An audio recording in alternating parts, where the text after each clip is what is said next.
आप और मैं जो इंटरनेट यूज़ करते हैं जैसे यूट्यूब, फेसबुक और गूगल, उसके नीचे एक और दुनिया छिपी हुई है जिसे डार्क वेब कहते हैं। ये एक ऐसी जगह है जो पूरी तरह एनोनिमस और अनरेगुलेटेड है। वहाँ ऐसी वेबसाइट्स होती है जो सर्च इंजन से एक्सेस नहीं होती। ये इंटरनेट का एक छिपा हुआ कोना है जहाँ कुछ भी पॉसिबल है। एक समय पर इसी डार्क वेब की एक सबसे इनफेमस साइट थी, सिल्क रोड। सिल्क रोड को अक्सर अमेज़न ऑफ ड्रग्स कहा जाता था क्योंकि वहाँ लोग बस कुछ क्लिक्स में किसी भी ड्रग्स को ऑर्डर कर सकते थे और वो उनके घर तक डिलीवर होता था, बिल्कुल अमेज़न पैकेज की तरह। पर सबसे शॉकिंग बात यह थी कि इस एम्पायर के पीछे कौन था। इसका जवाब है रोज एल्ब्रेक्ट, जो इस कहानी का मेन कैरेक्टर है। रोज एक लविंग फैमिली के साथ टेक्सास में बड़ा हुआ और बचपन में वो एक बॉय स्काउट ग्रुप का मेंबर था जिसने यूनिवर्सिटी में फिजिक्स पढ़ी थी। हर कोई उसे एक स्वीट और अच्छा लड़का समझता था। सोचिए, जब लोगों को इसके बारे में पता चला कि वो दुनिया के सबसे बड़े ऑनलाइन ड्रग एम्पायर का मास्टरमाइंड है तो लोगों को कितना शौक लगा होगा। एक ऐसा एम्पायर जो इलीगल गुड्स और सर्विसेज से 1.2 बिलियन डॉलर्स की सेल का जिम्मेदार था। यही नहीं, रोज पर यह भी इल्जाम लगा कि उसने हिटमैन हायर किए। लेकिन क्या यह सच है? आज भी यह सवाल एक डिबेट का टॉपिक बना है कि क्या रोज सच में गिल्टी था या नहीं। इस डॉक्यूमेंट्री में हम डार्क वेब की मिस्ट्री और सिल्क रोड के पीछे की असल कहानी जानेंगे। साथ ही हम देखेंगे कि गवर्नमेंट ने कैसे रोज को ट्रैक किया जबकि वह टॉर ब्राउज़र का यूज़ कर रहा था जो उसे कम्प्लीटली एनोनिमस बनाता था। क्या किसी ऐसे इंसान को पकड़ा जा सकता है जो ट्रेस ही नहीं हो सकता? ये एक ऐसी कहानी है जो मिस्ट्री, ट्विस्ट और कुछ करप्ट गवर्नमेंट एजेंट्स को एक्सपोज करती है। आपको यूट्यूब पर डार्क वेब के बहुत सारे वीडियोस देखने मिल जाएंगे जिसमें लोग अक्सर सिल्क रोड के बारे में बहुत बड़ा चढ़ा के लोगों को मिसगाइड करते हैं, लेकिन ये वीडियो कम्प्लीटली उसके ऑपोजिट होने वाली है। तो मेरा नाम है नीरव और मैं डॉक्यूमेंट्रीज बनाता हूँ जो वॉर, मिस्ट्री, क्राइम और कॉन्स्पिरेसी के बारे में होती है। तो अगर आपको इस तरह के वीडियोस पसंद है तो इस चैनल को अभी सब्सक्राइब कर लो। और ये है डार्क वेब की biggest illegal website, Silk road.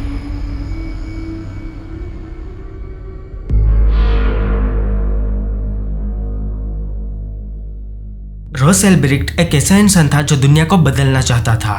उसने कई बिजनेस आइडियाज ट्राई किए पर कभी सफल नहीं हुआ, लेकिन एक आइडिया था जो उसके दिमाग में बार बार आ रहा था। एक ऐसी ऑनलाइन मार्केट प्लेस जहाँ लोग बिना किसी लिमिट और रिस्ट्रिक्शन के कुछ भी खरीद और बेच सके।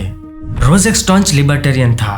वो अक्सर लोगों के साथ ये डिबेट करता कि गवर्नमेंट का लोगों की लाइफ में इतना ज्यादा कंट्रोल नहीं होना चाहिए, खास करके ड्रग्स के मामले में। उसका मानना था कि सारे ड्रग्स लीगल होने चाहिए।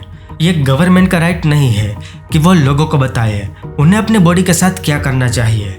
जब लोग सेफ्टी के बारे में बात करते तो रोज अक्सर बोलता, तो क्या हम मैकडोनल्ड्स के बर्गर को बैन करें क्योंकि वो लोगों का वेट बढ़ाता है और हार्ट अटैक दिलाता है, या फिर कार्स को बैन करें जो हर साल लाखों लोगों की जान ले लेती है। रोज के लिए मार्केट प्लेस का आइडिया सिर्फ पैसे बनाने का एक तरीका नहीं था, उसके लिए ये एक प्लेटफॉर्म था लोगों को आज़ादी देने और दुनिया को बेटर बनाने का। कुछ रिसर्च के बाद उसे पता चला कि एक वेब ब्राउज़र है जिसका नाम टॉर है। ये ब्राउज़र डार्क वेब को एक्सेस करने के लिए यूज़ होता है और यूजर्स को ट्रेस करना मुश्किल बना देता है। टॉर ब्राउज़र पहले यूएस नेवी ने डेवलप किया था ताकि प्राइवेट कम्युनिकेशन हो सके और ये आईपी एड्रेस और यूज़र की आइडेंटिटी छुपाने में मदद करता है। ये डिस्कवरी रोज के लिए एक सॉल्यूशन बन गई। टॉर के जरिए लोग बिना गवर्नमेंट की नज़र में आए चीज़ें खरीद और बेच सकते थे।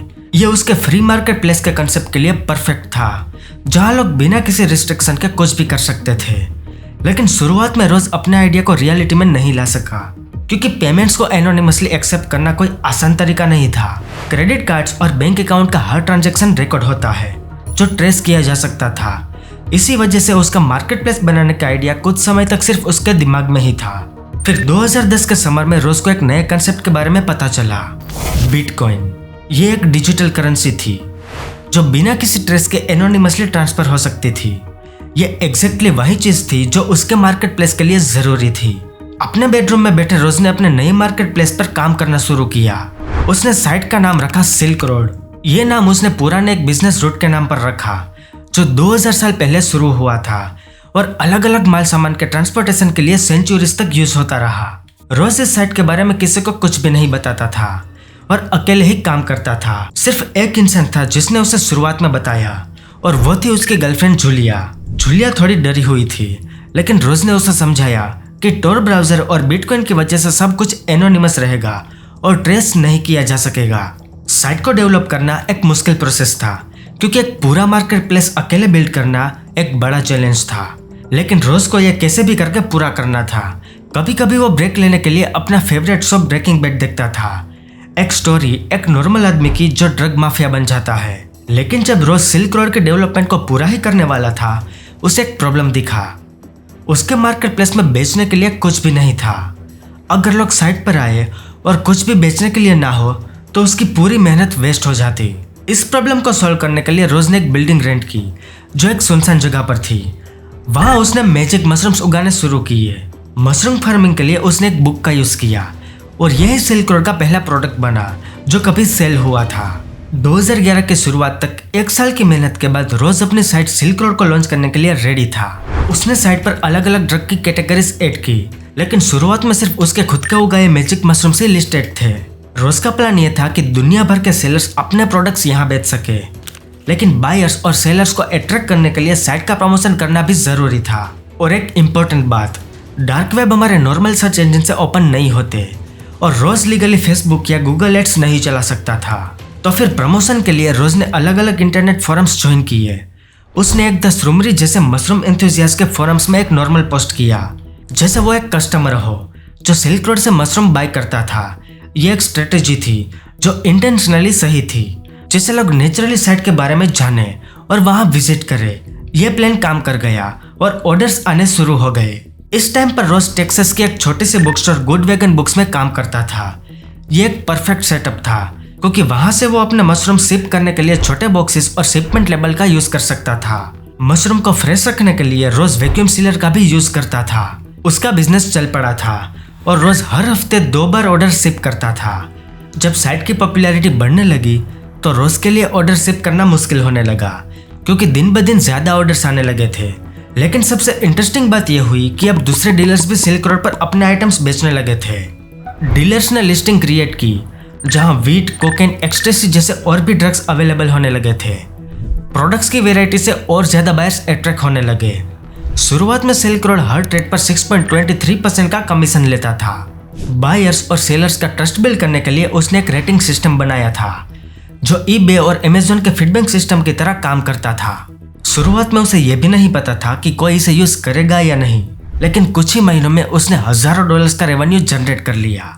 उसने अपनी गर्लफ्रेंड जूलिया को साइट की प्रोग्रेस के बारे में बताया, लेकिन जूलिया इस बात से बिल्कुल खुश नहीं थी। जूलिया टेंशन लेने लगी जब उसने देखा कि अब साइट पर हार्डर ड्रग्स जैसे हीरोइन तक बेची जा रही थी। उसने रोज से पूछा, अगर किसी का ओवरडोज हो गया या कुछ खराब ड्रग्स मिक्स करके बेचा गया तो क्या होगा? तो रोज ने उसे कॉन्फिडेंटली रेटिंग सिस्टम के बारे में बताया और कहा, अगर किसी ने बुरी क्वालिटी के ड्रग्स बेचे तो उनकी रेटिंग गिर जाएगी और लोग दोबारा उनसे नहीं खरीदेंगे। इस पे जूलिया ने सिंपली जवाब दिया, हाँ, लेकिन अगर वो बायर मर गया तो रेटिंग कैसे देगा?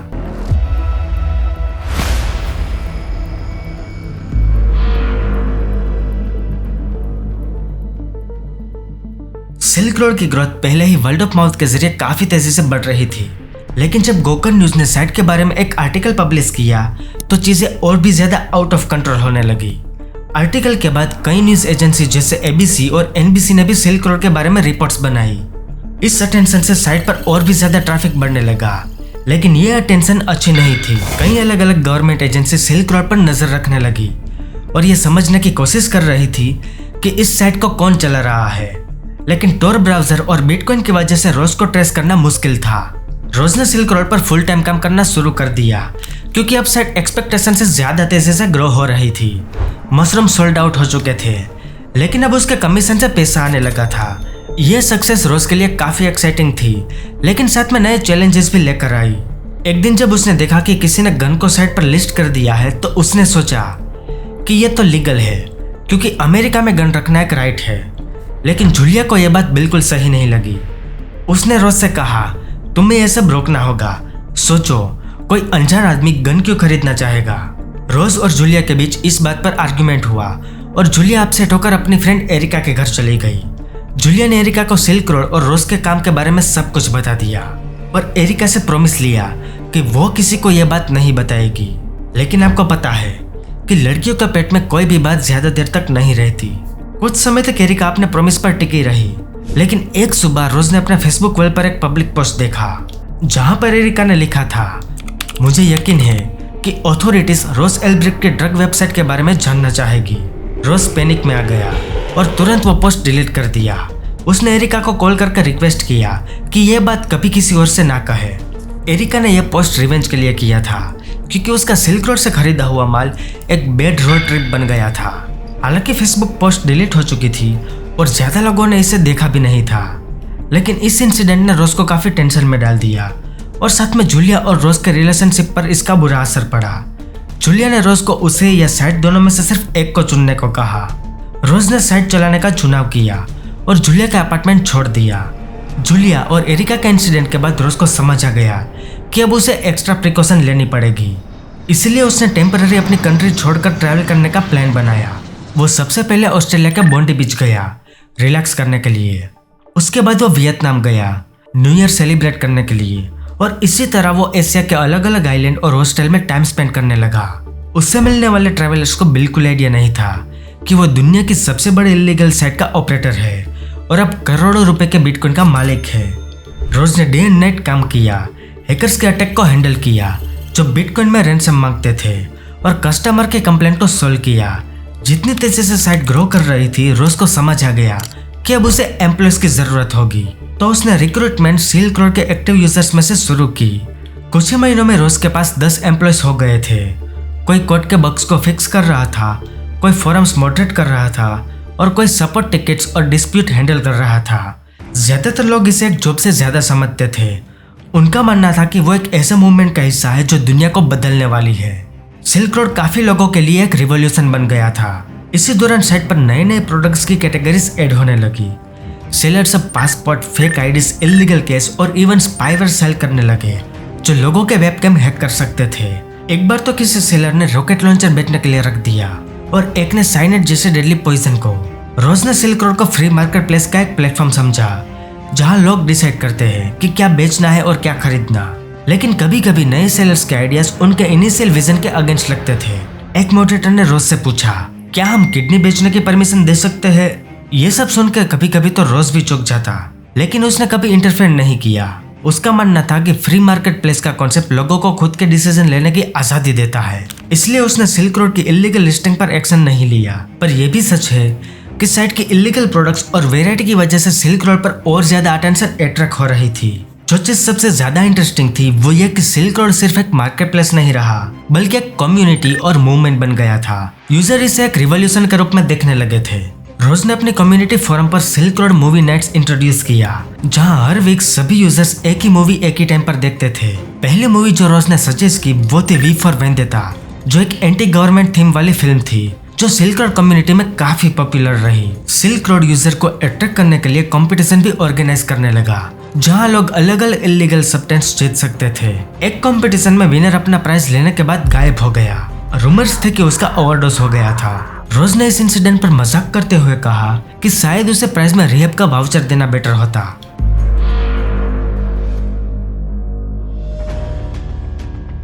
सिल्क रोड पर एक बहुत एक्टिव यूजर था। उसका यूजर नेम था वेराइटी जोन्स।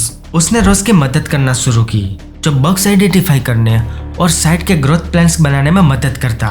वेराइटी जोन्स और रोज प्राइवेट मैसेजेस के जरिए डेली बात करते और काफी क्लोज फ्रेंड बन गए।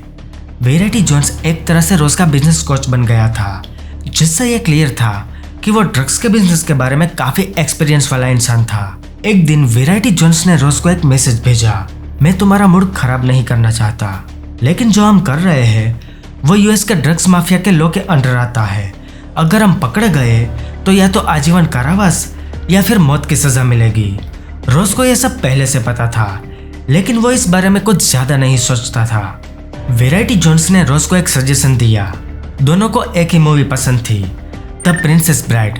उस मूवी में एक जाबाज पायरेट होता है, ड्रेड पायरेट रोबोट्स, जो एक इंसान नहीं बल्कि एक टाइटल था जो एक पर्सन से दूसरे पर्सन को पास होता था। वेराइटी जोन्स ने रोज को अपना यूजर नेम एडमिन से बदलकर ड्रेड पायरेट रोबोट्स रखने का आइडिया दिया। इससे अगर रोज कभी पकड़ा भी गया तो वो ये क्लेम कर सकता था कि उसने सिर्फ एक समय तक साइट चलाई थी और अब टाइटल किसी और को पास हो चुका है। और उस दिन के बाद रोज ने अपने नए यूजर नेम डीपीआर के नाम से काम करना शुरू किया। एरिका और जूलिया के इंसिडेंट के बाद वो किसी को अपने काम के बारे में नहीं बता सकता था। अपनी फैमिली और फ्रेंड से वो झूठ बोलता था कि वो एक डे ट्रेडर है। वेराइटी जोन्स की पार्टनरशिप ने रोज के अकेलेपन को कम कर दिया। अब उसके पास एक लिटरल पार्टनर इन क्राइम था, लेकिन अभी भी सब कुछ परफेक्ट नहीं था। जैसे जैसे सिल्क रोड की पॉपुलैरिटी बढ़ने लगी, हैकर्स ने साइट को टारगेट करना शुरू कर दिया। कभी वो बिटकॉइंस चुरा लेते तो कभी साइट पर अटैक करके रैंसम मांगते। रोज को रैंसम बिटकॉइन में पे करना पड़ता ताकि अटैक्स रुक सके, लेकिन रोज के लिए ये सब कुछ अब नॉर्मल बन चुका था क्योंकि उसकी अर्निंग इन सब को कवर कर लेती थी। रोज ने कभी इमेजिन नहीं किया था कि सिल्क रोड इतनी बड़ी बन जाएगी। जब साइट 1 साल पुरानी हुई तब हर वीक सिल्क रोड की सेल्स $5 लाख तक पहुंच चुकी थी, जिससे रोज को काफी ज्यादा कमीशन मिलता था। बिटकॉइन की प्राइस भी रैपिडली इंक्रीज कर रही थी, जिसका मतलब था कि सिल्क रोड के ट्रांजैक्शन के जरिए जो बिटकॉइन रोज कमा रहा था उसकी वैल्यू और भी ज्यादा बढ़ रही थी। सिल्क रोड की पीक पर साइट पर लगभग 1 मिलियन यूजर्स थे। रोज की पर्सनल नेटवर्थ $10 मिलियन से भी ज्यादा थी। रोज का सपना था कि जब वो 30 साल का हो तब वो $1 बिलियन का मालिक बन जाए, और ऐसा लग रहा था कि ये एक्चुअली पॉसिबल हो सकता था अगर साइट एक्सपेंड होती रही। सिल्क रोड एक यूनिकॉर्न बन चुकी थी, एक ऐसी वर्चुअल कंपनी जिसकी वैल्यूएशन $1 बिलियन से भी ज्यादा थी। ये अनबिलीवेबल था। 20s का लड़का एक लैपटॉप के जरिए दुनिया के सबसे बड़े इल्लीगल एम्पायर को रन कर रहा था। एक बार जब वो रोड से गुजर रहा था तो उसने न्यूज में सुना एक सिंथेटिक LSD जो सिल्क रोड से खरीदा गया था एक इंसान की मौत का कारण बना। ड्रग इतना पोटेंट था कि उस इंसान को लगा कि वो उड़ सकता है और उसने बालकनी से जंप कर दिया, जिससे उसके सर में हेवी इंजरीज हो गई।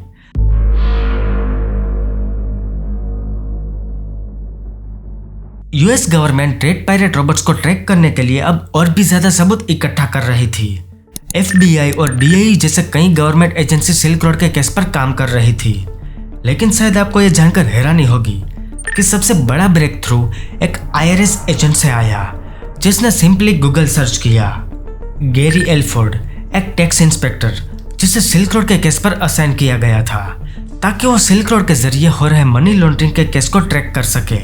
पर गैरी के पास बिटकॉइन, टोर या सिल्क रोड के बारे में कोई भी ज्यादा नॉलेज नहीं थी, लेकिन गैरी के पास एक यूनिक स्किल थी। वो बहुत डिटेल ओरिएंटेड था और हर चीज को 3 बार पढ़कर इंश्योर करता था कि कुछ भी मिस ना हो। गैरी को प्रॉब्लम्स को डिफरेंट एंगल से देखना पसंद था। उसका फेवरेट क्राइम केस था 1970s का son of Sam serial killer का, जो न्यूयॉर्क में हुआ था। पुलिस ने कई डिटेक्टिव्स इस केस पर लगाए, लेकिन कोई भी किलर को ट्रेस नहीं कर पाया। लेकिन एक ऑफिसर ने डिफरेंट अप्रोच लिया। उसने मर्डरर्स के नियर बाय एरियाज में उस समय के पार्किंग टिकट ट्रेस करना शुरू की। आइडिया यह था कि मर्डरर किलिंग के बीच में पार्किंग मीटर रिफिल करने का ज्यादा नहीं सोचेगा। उन्होंने देखा कि एक ही कार हर मर्डर के दिन टिकट लेती थी और क्राइम सीन के बेहद करीब होती थी। उन्होंने कार के ओनर को ट्रेस किया, जो उन्हें डायरेक्टली मर्डरर तक ले गया। गैरी इस केस को पसंद करता था क्योंकि यह प्रूव करता था कि एक्सपीरियंस के बिना भी आप अलग सोचकर बड़ी चीजें कर सकते हो। गैरी को यकीन था कि सिल्क रोड के फाउंडर ने भी ऐसी स्मॉल मिस्टेक छोड़ी होगी, एक डिजिटल पार्किंग जैसी। गैरी ने गूगल पर सिल्क रोड का वेब एड्रेस टाइप किया और एडवांस सर्च यूज किया। रिजल्ट को अर्ली 2011 पर फिल्टर करते हुए जब सिल्क रोड लॉन्च हुआ था, बहुत ही कम रिजल्ट्स आए और उनमें से एक पोस्ट एक यूजर एल्टोड के नाम से था, जो द सुमरी फोरम पर लिखा गया था।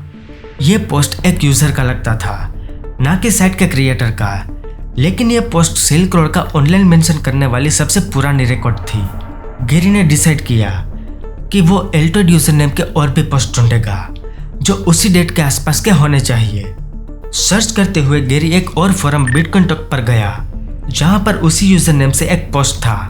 क्या किसी ने अभी तक सिल्क रोड के बारे में सुना है? वो काइंड ऑफ एनोनिमस Amazon.com की तरह है। गैरी को यह इंटरेस्टिंग लगा। सिल्क रोड के पहले ऑनलाइन मेंशन दोनों एक ही यूजर नेम से आए थे।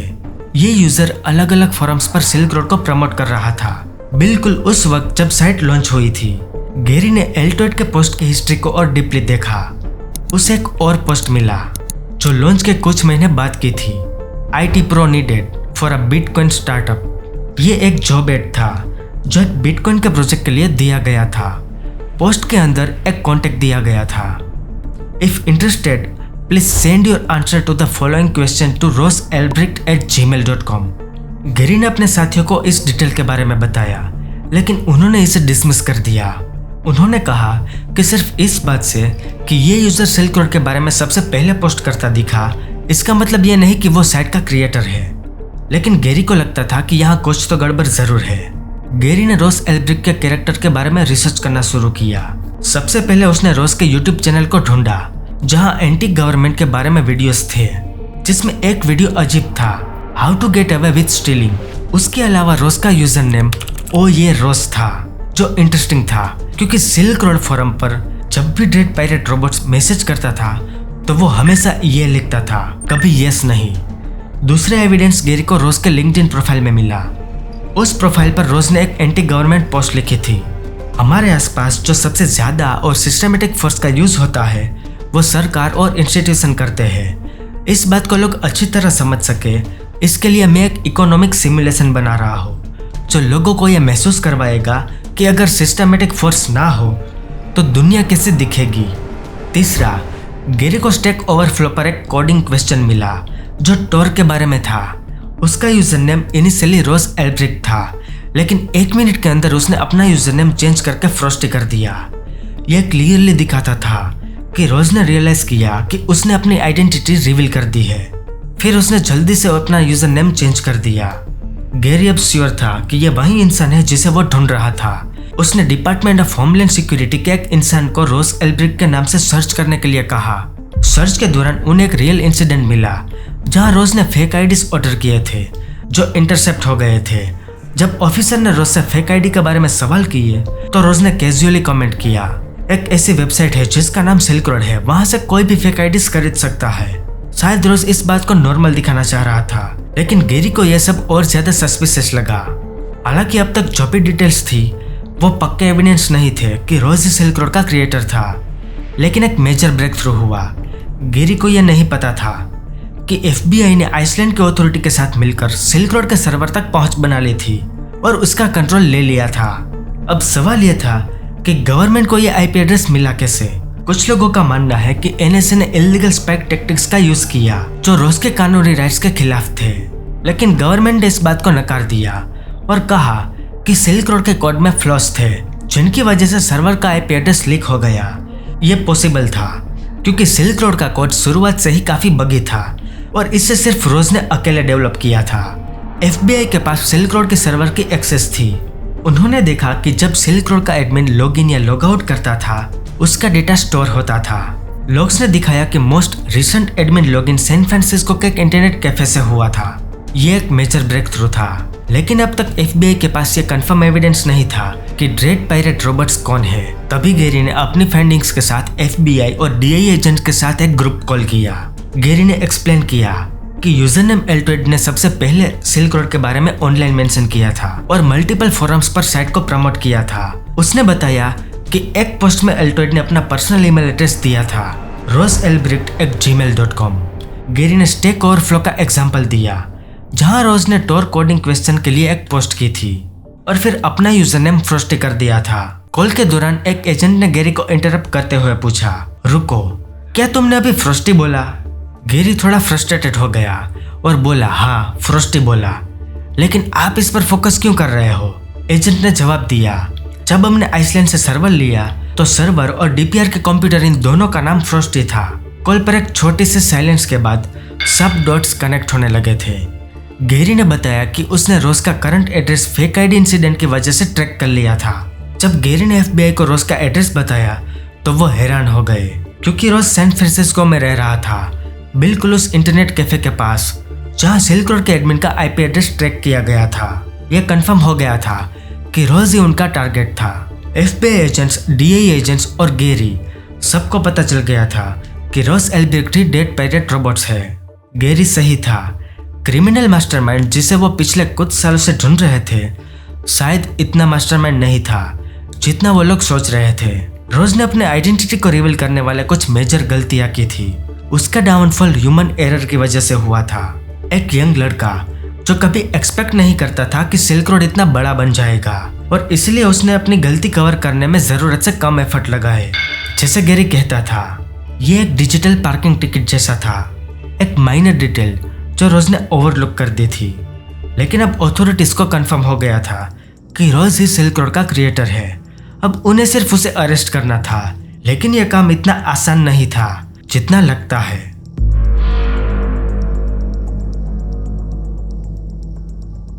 FBI ने अंडरकवर एजेंट की टीम असाइन की जो रोज को ट्रैक कर रही थी और उसके हर मूव को ऑब्जर्व कर रही थी। FBI के पास सिल्क रोड के सर्वर के लॉग्स थे जो लिटरली दिखाते थे कि सिल्क रोड का एडमिन कब लॉग इन और लॉग आउट कर रहा है। हर बार जब रोज अपना लैपटॉप ओपन या क्लोज करता, वो लॉग्स के डेटा के साथ मैच होता था। यह अनडिनाएबल प्रूफ था कि रोज ही उनका टारगेट था। लेकिन अथॉरिटीज को रोज के अरेस्ट करते वक्त एक स्पेसिफिक सिचुएशन चाहिए थी। उन्हें रोज का लैपटॉप खुला हुआ पकड़ना था। लैपटॉप के अंदर का डेटा सिर्फ रोज को प्रोसिक्यूट करने के लिए नहीं, बल्कि सिल्क रोड के बाकी एम्प्लॉयज और बड़े डीलर्स को ट्रैक करने के लिए भी काम आ सकता था। अगर एजेंट्स ने बिना प्लानिंग के अरेस्ट करने की कोशिश की होती तो रोज अपने लैपटॉप का लिड बंद कर देता और सारा डेटा एनक्रिप्ट हो जाता। रोज को रंगे हाथ पकड़ना था और उसके लिए एक केयरफुली प्लान ऑपरेशन लॉन्च किया गया। 1 अक्टूबर 2013 की सुबह रोज के लिए एक आम दिन जैसा लग रहा था। उसने एक नियर बाय कैफे में जाने की कोशिश की, लेकिन वो काफी बिजी था और उसे कोई भी कोना खाली नहीं दिख रहा था। इसलिए रोज सैन फ्रांसिस्को के पब्लिक लाइब्रेरी गया। लाइब्रेरी के एक खाली स्पॉट पर जहां कोई उसका स्क्रीन ना देख सके, रोज ने अपना लैपटॉप ओपन किया और सिल्क रोड के एडमिन एरिया में लॉग इन किया। रोज को बिल्कुल आइडिया नहीं था कि पूरी लाइब्रेरी अंडरकवर FBI एजेंट से भरी हुई थी जो उसका हर मूव क्लोजली ऑब्जर्व कर रहे थे। लेकिन अथॉरिटीज को कोई गलती नहीं करनी थी, क्योंकि अगर रोज पैनिक करके लैपटॉप बंद कर देता तो उनका पूरा प्लान फेल हो जाता। इसलिए 2 अंडरकवर एजेंट्स ने एक डिस्ट्रैक्शन क्रिएट किया। वो एक आर्ग्यूइंग कपल बन गए और उन्होंने लाइब्रेरी के क्वाइट एनवायरनमेंट पर जोर जोर से चिल्लाना शुरू कर दिया। रोज अपना काम छोड़कर देखने के लिए मुड़ गया कि वहाँ क्या हो रहा है। जब रोज का ध्यान टर्न हुआ, एक एजेंट ने तुरंत उसका लैपटॉप उठा लिया। रोज ने उसे पकड़ने की कोशिश की, लेकिन दूसरे एजेंट्स ने उसे हैंडकफ कर दिया और अरेस्ट कर लिया। यह सब कुछ इतना परफेक्टली टाइम था कि रोज को रिएक्ट करने का मौका ही नहीं मिला। रोज को सिल्क रोड के एडमिन सेक्शन में लॉगिन किया हुआ पकड़ा गया और उसके लैपटॉप के कॉर्नर पर यूजर नेम फ्रॉस्टी क्लियरली दिख रहा था। सिर्फ इतना ही नहीं, लैपटॉप अनलॉक होने की वजह से अथॉरिटीज को उनकी पर्सनल डायरी और सिल्क रोड चलाते वक्त का हजारों चैट्स मैसेजेस मिले जो उसके अगेंस्ट एक स्ट्रॉन्ग एविडेंस के रूप में काम आए। जब ये न्यूज बाहर आई, न्यूज़पेपर और टीवी स्टेशन ने इस स्टोरी को दुनिया भर में कवर किया। एक बॉय स्काउट एक सीक्रेटली एक वेबसाइट रन कर रहा था जो $1.2 बिलियन के ड्रग्स, वेपन्स, पॉइजन और इलीगल गुड्स ट्रैफिक कर रहा था। रोज की फैमिली को यकीन था कि उसके साथ कोई साजिश हुई है या अथॉरिटीज से कोई मिस्टेक हुई है, क्योंकि उनके लिए यह सोचना मुश्किल था कि उनका रोज ये सब कर रहा था।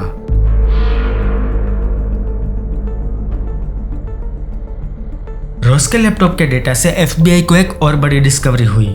सिल्क रोड के केस पर काम करने वाला एक government agent Carl Force secretly Ross से चैट कर रहा था और केस की सीक्रेट इन्फॉर्मेशन उसे दे रहा था। सिल्क रोड पर Carl Nob user name use करता था। कार्ल ने कहा कि उसके पास DEA की एक मोल इन्फॉर्मेशन है और वो रोज को केस से रिलेटेड इन्फॉर्मेशन भी दे सकता है। इसके बदले कार्ल ने $7.5 लाख के बिटकॉइंस लिए। लेकिन ये करप्शन का सिर्फ एक पार्ट था। एक और एजेंट था, सेन ब्रिजेस, जो बेल्टीमोर टास्क फोर्स का एक हिस्सा था। वो सिल्क रोड के एम्प्लॉय के अकाउंट हैक करके पैसे खुद के वॉलेट में डाल रहा था। रोज ने कर्टिस, जो उसका एम्प्लॉय था, उस पर $3.5 लाख चुराने का इल्जाम लगाया और उसके खिलाफ हिटमैन लगा दिए। कार्ल ने फर्जी मौत का ड्रामा रचा और रोज से और ज्यादा पैसे ले लिए। असल में कर्टिस जिंदा था और पैसे सिन ने चुराए थे।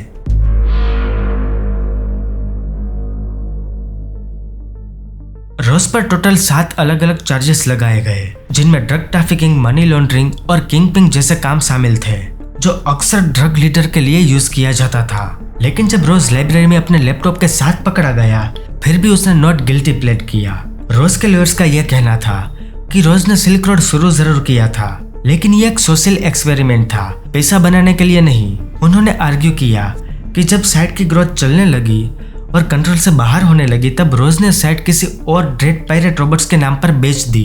लॉयर्स ने यह भी कहा कि जो चैट लॉग्स और डायरी रोज के लैपटॉप के साथ मिले, वो सब प्लांटेड एविडेंस थे। लेकिन रोज के खिलाफ एविडेंस बहुत ज्यादा थे। रोज लिटरली सिल्क रोड के एडमिन पेज पर लॉगिन पकड़ा गया था। चैट लॉग्स उसके लैपटॉप में सालों पुरानी कन्वर्सेशन को रिवील करते थे, जहां वो वैरायटी जोन के साथ मिलकर डेड पायरेट रोबोट का नाम बनाने के बहाने सोच रहा था। मैसेजेस ये भी दिखा रहे थे कि डीपीआर किसी से फेक आईडीज खरीद रहा था और साइट को एक्सपेंड करने की प्लानिंग बना रहा था। ये वही मैसेजेस थे जब रोज के फेक आईडीज पकड़ गए थे। रोज ने साइट बेची थी, इस बात का कोई भी रिकॉर्ड या इंडिकेशन नहीं मिला और रोज अब तक साइट के कमीशन से बिटकॉइन कमा रहा था। यह साफ था कि रोज सिल्क रोड को शुरू से एंड तक रन कर रहा था। रोज के ट्रायल के दौरान सपोर्टर्स दुनिया भर से उसके सपोर्ट के लिए आए। कोर्ट के बाहर लोग प्रोटेस्ट कर रहे थे और उनका कहना था कि रोज ने सिर्फ एक वेबसाइट बनाई थी और अगर ये क्राइम है तो ईबे और क्रेगलिस्ट के फाउंडर्स को भी ट्रायल पर होना चाहिए, क्योंकि उन प्लेटफॉर्म पर भी इलीगल गुड्स सेल होते हैं। लेकिन ज्यूरी का ओपिनियन अलग था। उन्होंने रोज को सभी चार्जेस पर गिल्टी डिसाइड किया। चैट लॉग्स और लैपटॉप के फाइल्स में इतने सबूत थे कि अगर रोज उस दिन लाइब्रेरी में अपना लैपटॉप का लीड क्लोज कर देता तो शायद ये एविडेंस नहीं मिलते।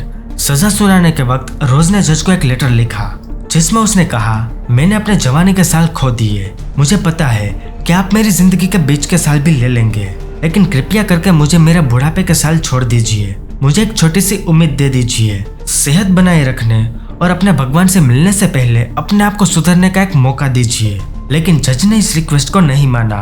रोज को 2 उम्र कैद और साथ में 40 साल की बिना पैरोल की सजा सुनाई गई। मतलब कि रोज अपनी पूरी जिंदगी जेल में बिताएगा। कई लोगों का मानना था कि यह सजा काफी हार्श थी, लेकिन जज का कहना था कि उन्होंने रोज के लिए यह सजा इसलिए दी ताकि फ्यूचर में कोई ऐसा मार्केट प्लेस शुरू करने से पहले 2 बार सोचे। जज ने यह भी कहा कि वो रोज की फिलोसॉफी से एग्री नहीं करते कि ड्रग्स सिर्फ उन्हीं लोगों को इम्पेक्ट करता है जो ड्रग्स लेते हैं। उन्होंने कहा, नशे की वजह से लोग टूटते हैं, सिर्फ जिंदगियां नहीं पूरी फैमिलीज बर्बाद हो जाती है। बच्चों को माँ बाप का प्यार नहीं मिलता और वो अकेले रह जाते हैं। रोज की स्टोरी एक ट्रेजेडी जैसी थी, जैसे उसका favourite show Breaking Bad. Walter White की तरह रोज एक नॉर्मल इंसान था जिसने एक larger than life empire create किया था। शुरुआत में दोनों का ऑब्जेक्टिव अच्छा था, वॉल्ट के लिए अपने मेडिकल बिल्स को पे करना और रोज के लिए लोगों को फ्रीडम देना। लेकिन पावर और वेल्थ ने उन्हें ज्यादा लालची बना दिया और चीजें कंट्रोल से बाहर हो गई। जज ने सोचा कि अब दोबारा कभी भी कोई ऐसी वेबसाइट नहीं बनाएगा, लेकिन रियलिटी में जैसे ही ओरिजिनल सिल्क रोड बंद हुई उसके तुरंत बाद सिल्क रोड 2.0 लॉन्च हो गई। सिल्क रोड के केस की पब्लिसिटी ने और लोगों को इस आइडिया में इंटरेस्टेड कर दिया, लेकिन जैसे अक्सर होता है सीक्वल्स कभी ओरिजिनल से बेटर नहीं होते। सिल्क रोड के कई सीक्वल्स आए, लेकिन उन्होंने कभी रोज की ओरिजिनल साइट जैसी पॉपुलैरिटी नहीं गेन की। सिल्क रोड 2 सिर्फ 1 साल तक चली, जब तक फेडरल एजेंट्स ने उसके सर्वर को ट्रैक नहीं कर लिया।